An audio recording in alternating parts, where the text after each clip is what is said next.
Welcome back to the RinkMasters Podcast. My name is Tyler Kroom, and I'm going to be your host today. I am joined alongside my good friend Chris Penner.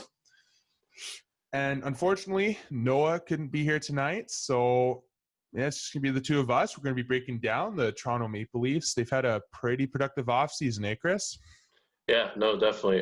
There's definitely some changes that needed to be made to the Toronto Maple Leafs after another, let's say, underwhelming performance in the playoffs. So we're going to get into all that. Should be exciting, and it should be an exciting year for the Leafs once the teams hit the ice again. So we'll get into that. Yeah, definitely. And so as we're talking about busy off seasons, they made a lot of changes, and we're going to get into why we think, it's going to be an exciting year for the Toronto Maple Leafs.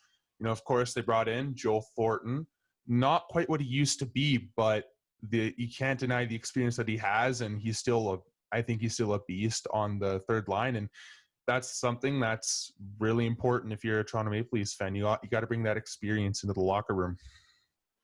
Yeah, no, I think you're 100% right about that. Joe's 41, 42 now, I think, somewhere along those lines. So he's getting up there, but at the same time, he's been through a lot in his career. So he's still a guy who can, like you said, play on the third line. Could be on the second power play unit. His passing is still top notch in the league. Mm-hmm. So if you're open, he's going to find you. Probably 10 out of 10 times. So I think having a guy like that on the power play on the second unit can definitely get some of the, if there is some young guys going in on the power play, can definitely give their confidence up when you receive passes from Joe Thornton. Well, yeah, and this has kind of been a storyline for the Toronto Maple Leafs for the last couple seasons here. They're young, they're talented. You can't deny that they're talented, and the biggest thing that they've been lacking is that experience. And I mean, we saw the impact that Patrick Marleau had when he first signed in Toronto that year, where they just about upset the Washington Capitals in the first round. And we saw it this year. Like, they played Columbus in the play-ins. Columbus, like, they're a good team. Not a lot of people realize it, but they're a good team. Their defense is, in my opinion, one of the best in the league. And well, you look at what they did, and they completely put Toronto on their heels. You could tell they were lacking that veteran experience, that voice in the room. Just someone that can be like, right, I've been here before. This is what we're going to do. This is how we're going to overcome the adversity here. And I just think getting Joe Thornton, especially for a team like Toronto, where the cap space they don't have a lot of it. So when you can get a guy like Joe Thornton for a basement level contract at $700K, you just got to do that. And, of course, they didn't sign Wayne Simmonds as well. He's a good Ontario boy coming in, another veteran guy for the locker room. And he's also got size. And that's another thing the Leafs were lacking this last couple of years, is just grit throughout their lineup. So what type of impact do you think that the Simmonds is going to have for the Leafs this year, Chris? Yeah, I think you touched on that pretty well. Wayne Simmonds is a guy, he's going to put up points for you. And on a good year, he can get you, 40, 50 points if he's, really rolling and stuff. And which I think he can, because I don't think there's that guy on the Leafs who fills that role that Wayne Simmonds is going to, especially in that top six.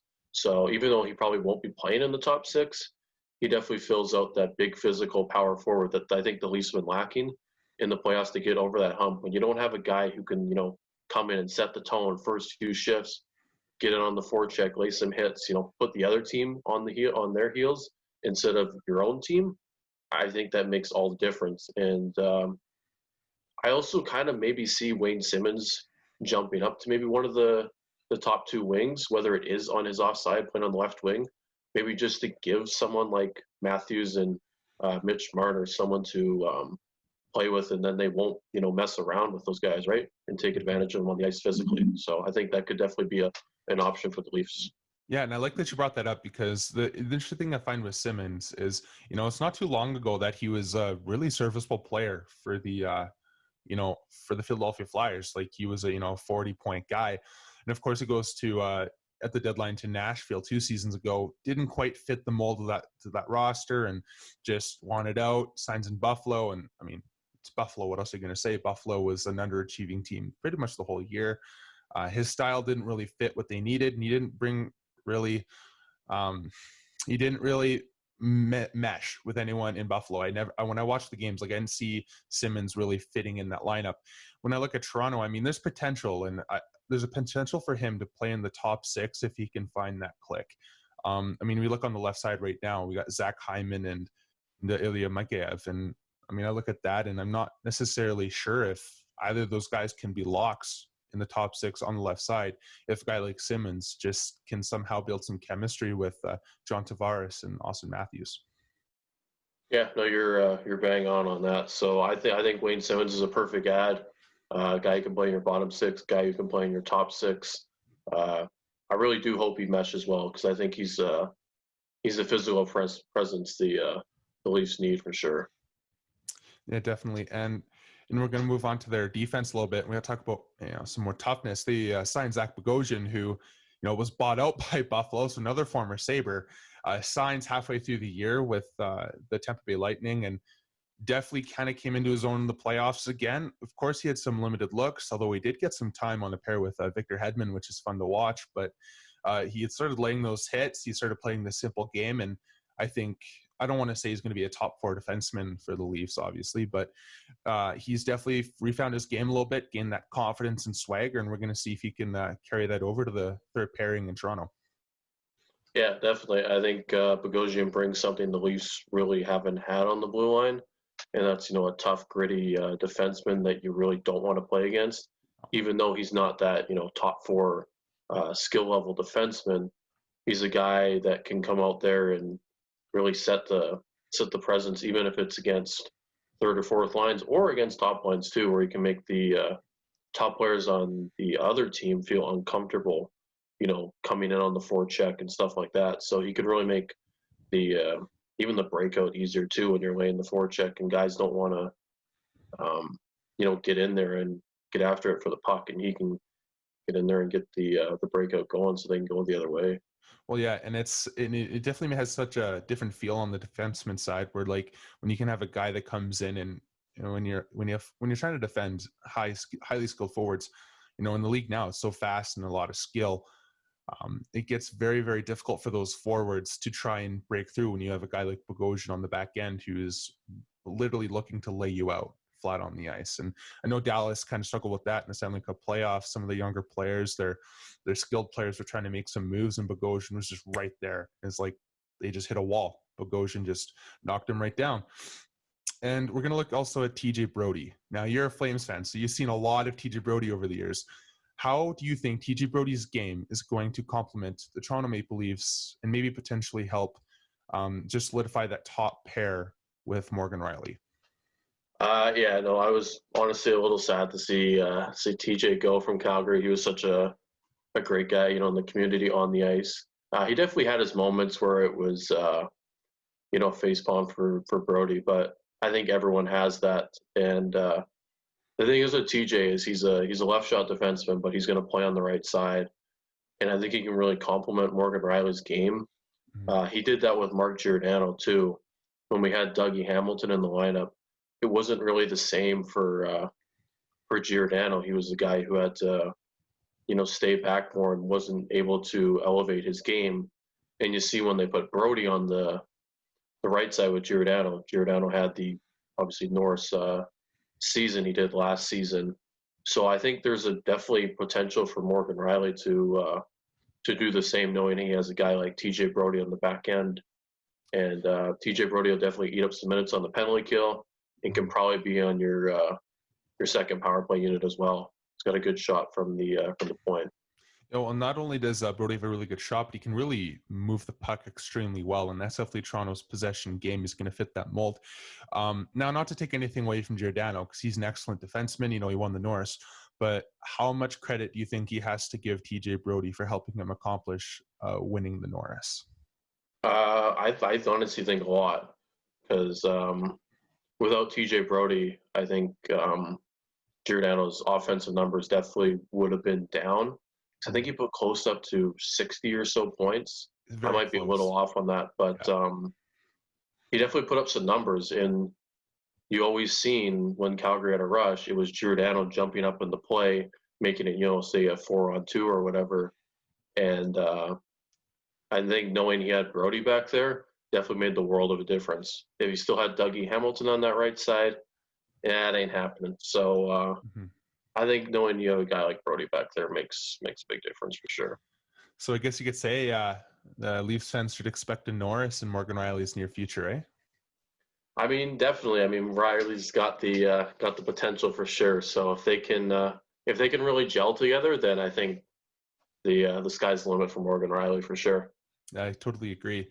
And so we're going to kind of loop back to what we've already kind of touched on a little bit. There's been a struggle within the Toronto Maple Leafs lineup to make it over the hump in the playoffs. They've had a lot of upsets in the first round. Boston fans just love to watch that. But, going forward to this year, with the moves that they made, the experience that they brought in, and some of the grit. And speaking of grit, we also forgot to mention that they also signed Alexander Barabanov from Russia. And, he's not a point guy, but he's a big power forward type Russian who I think is going to make an impact regardless coming into the Toronto Maple Leafs lineup in that bottom six. But back to the main point, do we really think that these moves are really going to help the Toronto Maple Leafs get over the hump? And how much of an impact is Keefe going to have this year in helping motivate these guys and implementing the system to give them that best chance?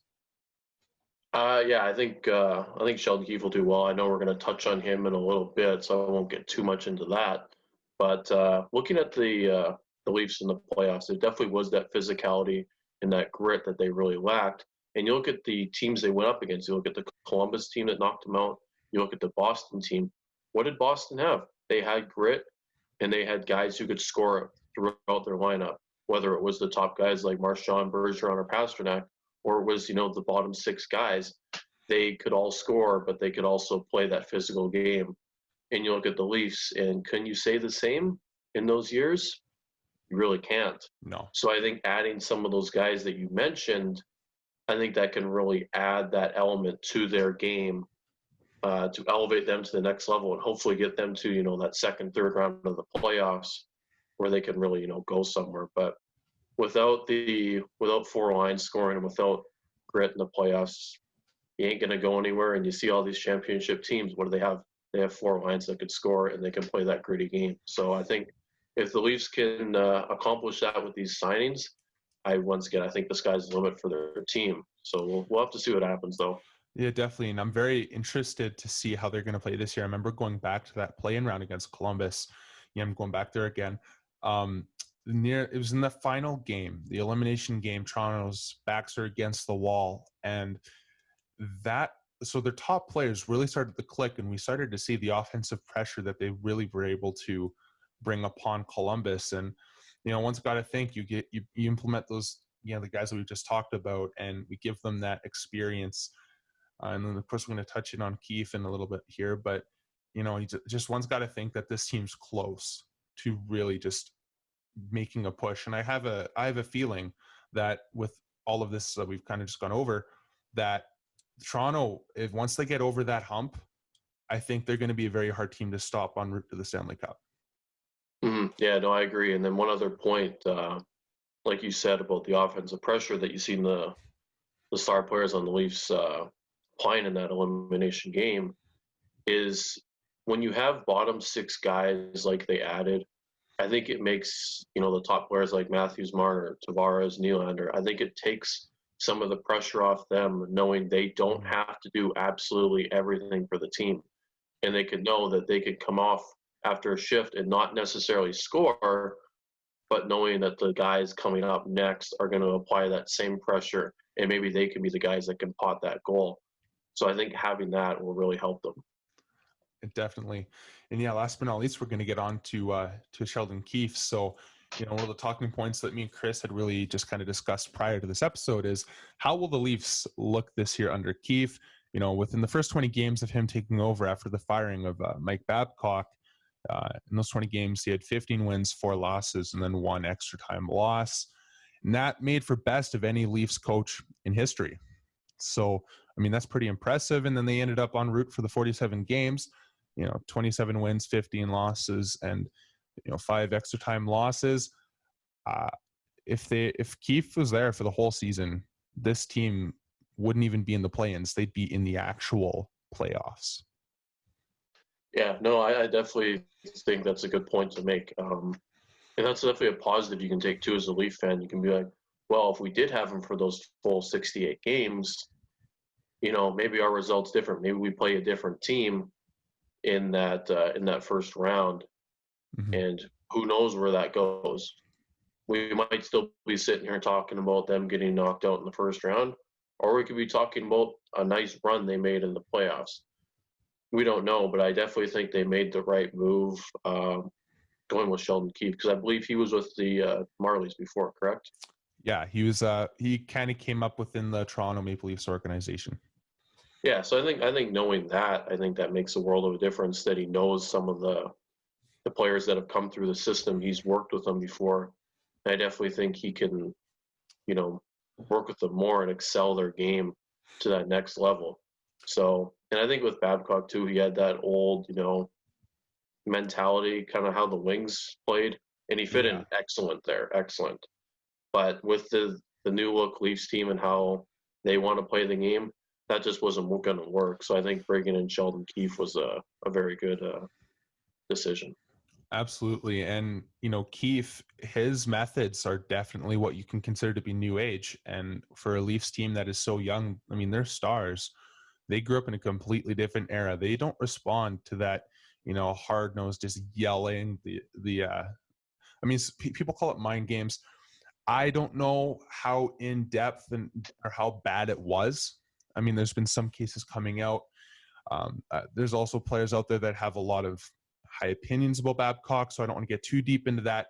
But I think if we're looking at the Leafs, just definitely Keefe going forward, being at the helm of that team, that's really good for the Leafs. And that kind of makes me want to ask, Chris, do you think Babcock's going to get a job in the NHL again? And if so, what team would be an ideal fit for his style and methods? That's a really good question. I guess you got to look at where is there a maybe older looking team that's on the verge of the playoffs, but well on the verge of winning Mm-hmm. and hasn't really got there, but aren't really set around their core isn't really set around those younger type of players. And I don't know if there's a team that necessarily comes to mind right away, but I think if you're going to look at a team to build, Mm-hmm. I think that would be the one where those core players are more of on the older side rather than the younger side like the Leafs. Yeah, and I've been trying to think about that too, and the only team that I could ever really think of is Nashville. If they decided that Hines wasn't a good fit within the next couple of years, I mean, their core, they have a decent core, um, but then like they got some young players, they got some like definitely older players that I think would respond to Babcock.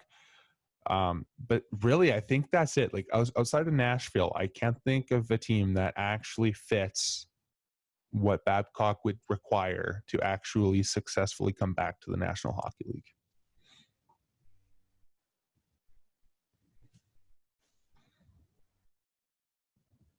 Yeah, no, I agree. I think one of the other teams I think that would have probably worked for Mike Babcock maybe a couple of years ago would have been the Anaheim Ducks. Mm-hmm. I think they were a hard nosed kind of team with that older core of Ryan Getzlaf, Corey Perry, and guys like that. So that would be the only other team that I would have thought.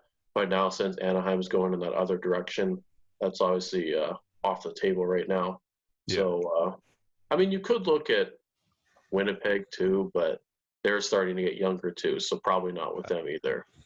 Yeah, definitely. And I mean, it's an interesting thing. We look around the league, like the league has certainly gotten a lot younger within the last, 3 to 4 years. The new age stars are now transitioning into their into NHLers, and I think it's going to be fun to watch and see how the league pans out within the next 5 to 10 years. But I mean, we saw what happened to Bill Peters in Calgary, and all these like really hard nosed, old school, set in their ways coaches. They're done. And it's funny too because you'll look at John Tortorella. He's the only one that's, from my knowledge, that's kind of adapted and managed to make it work for himself, which is kind of funny. Who would have thought that loudmouth Torts would be the one to successfully make it happen? Yeah, no kidding. I think you're definitely right about that. I mean, honestly, I love John Tortorella Me too. and what he brings. Watching him coach on the bench and to his his press conference interviews. I mean, those are the best. You can't really You can't beat it. Disagree. Yeah, you can't beat it. But you definitely see how with John Torrell. I know we're getting a little off track here, but you see him on the bench, and he really talks with those young guys and tries to get them going. It isn't that hard-nosed kind of No. coaching style you might have seen from him 5-10 years ago. So I think he's one of the only guys who's really adapted from that hard nose to that new age. And props to him because he's done a very good job, and I'm glad to see he's still thriving in the league right now. Yeah, absolutely. And so I think that definitely wraps up our talking points for the Toronto Maple Leafs. Now we're going to head over to Cap Friendly, and me and Chris just kind of toyed around with the roster. We just wanted to act as if we were the GMs of their team and what we would do to improve their roster and put them ready for next season. All right, so as you can see, we kept things mainly the same. Again, like we really like the additions that they have made, the signings and a couple of trades. So we did end up trading Alexander Kerfoot and a 6th-round pick in 2020 to the Toronto Maple Leafs for Jordan Osterley and the 2021 4th-round pick. I know, Leafs fans, they do like Kerfoot, but we thought it is cap hit. Playing in the bottom 6, it really wasn't necessary given now that we've got Spezza re-signed and Joel Thornton to play that third line. That made Kerfoot expendable, and then we go down here, and so Jordan Osterley, we think he fits in pretty good in that bottom pair, and of course we're going to have him rotating with Zach Bogosian, just to really give them both equal amount of minutes. Overall, I think this roster looks really good. I look at the bottom 6. That's what stands out the most to me. I think that going forward, this is a substantial improvement over what they've had in the previous couple seasons. Mm-hmm. Yeah, no, 100% agree. I think you can look around in that depth chart, definitely on the forward side, and you can see there can definitely be some moving around, especially on that left wing. Like I mentioned before, maybe Wayne Simmons moving up to play with either Matthews or Tavares on their line. There's definitely some guys who could move around. I think Joey Anderson's another guy who can, move in there and play some minutes for him, some big body minutes. So I think there's not a lot of bad things I can say about their forward core. And you look at the defense too. I think that's a pretty solid top 4. I know me and Tyler discussed about Justin Hall, his contract of getting $2 million, and the trade clause too was a little over exaggerating for Justin Hall, but hopefully he pans out and hopefully he can keep striving in the right direction. But other than that, it looks good. They still got some young guys too, and Sandin and Liljegren coming up, as well as some others too. So I think they're in a really good spot, and they haven't really sacrificed any picks or prospects or anything to get this team where it's at right now. Lots of these guys are through the system or signed in free agency. So I think they've done a very good job. They just, like I said, they need to get over the hump. So we'll see what happens. Yeah, and it's a really encouraging sign if you're the Toronto Maple Leafs, right? Because knowing that you were able to assemble this roster through just free agency and through the draft, not really needing to sacrifice any big picks, that is a really good sign for an organization going forward, because we're going to get to a point where contracts are going to be too much. Some guys need to be moved out, and now you're going to have guys in your system that will, if you draft right, which so far I believe that Dubas has actually done quite a good job in accumulating good prospects with the picks that he's got. So organizational depth is going to be very good for the Leafs going forward. And yeah, if you're a Toronto Maple Leafs fan, I think you just got to be a little bit patient, and results are going to be rewarding. Yeah, no, 100% agree on that. So hopefully we see a lot of good things out of the Leafs, because I think when you look at it on paper, there's nothing really bad you can say about this team. So we'll see what happens this upcoming year. For sure. And stop sharing. All right. Well, that concludes our Toronto Maple Leafs breakdown on the RinkMasters Podcast. Thank you for joining in. And if you like what you've seen, please like and share. It would really help us out if you guys were to, share it with your friends and just get the word out. If you don't know any Leafs fans, I know people are kind of sick about hearing about the Leafs, but heck it, they see enough already. So let's give them some more. But yeah, so tune in next week and just go follow our Instagram and our Twitter and just keep updated on what our episode will be about. Bye for now.